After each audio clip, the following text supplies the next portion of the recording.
Trung tâm tự học tiếng Lào Kham Sẻng xin chào tất cả mọi người. Địa chỉ trung tâm tại Thát Luông, Mương Say Sệt Thả, Viêng Chăn, Lào. Mọi người hãy like trang và ấn đăng ký để nhận được các video mới nhất nhé. Xin cảm ơn. Chủ đề ngày hôm nay sẽ nói về các loại rau mà chúng ta thường thấy ở chợ.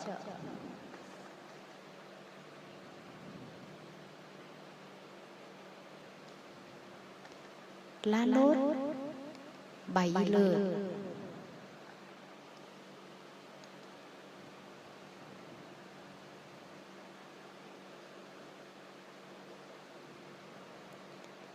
rau thì là paxi,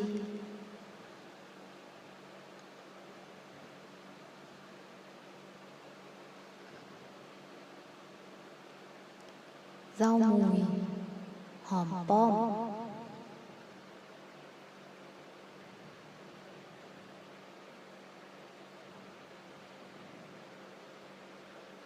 hành lá, phắc búa,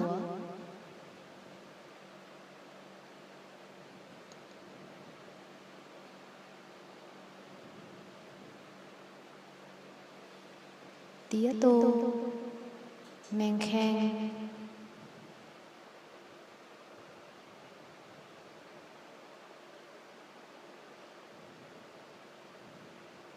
rau răm, phắc phèo,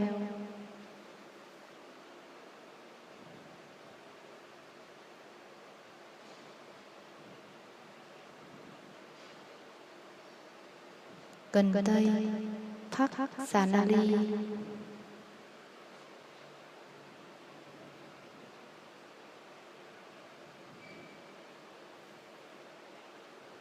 măng tây, no mày pha lăng,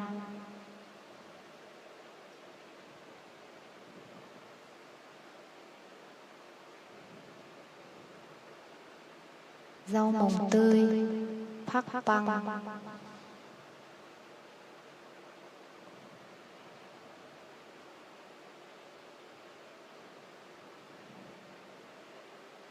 rau dền, phắc hổ,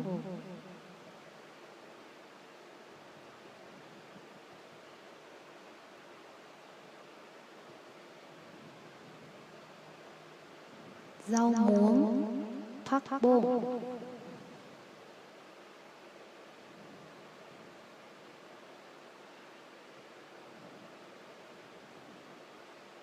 súp lơ, đỏ cà lăm,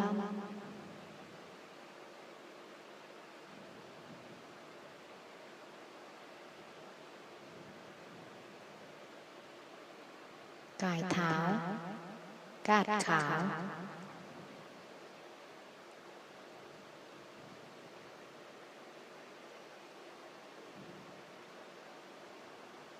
bắp cải, phắc cà lăm,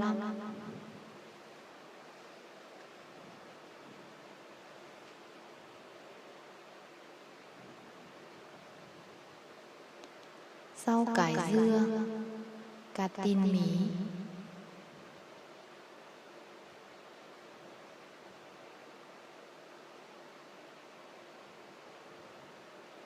rau cải ngồng, phắc cạt đỏ,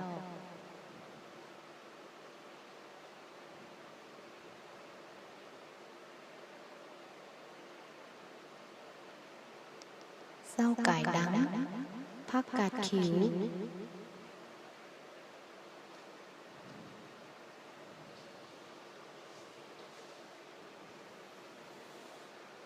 rau cải bẹ, phắc cạt hồng tè,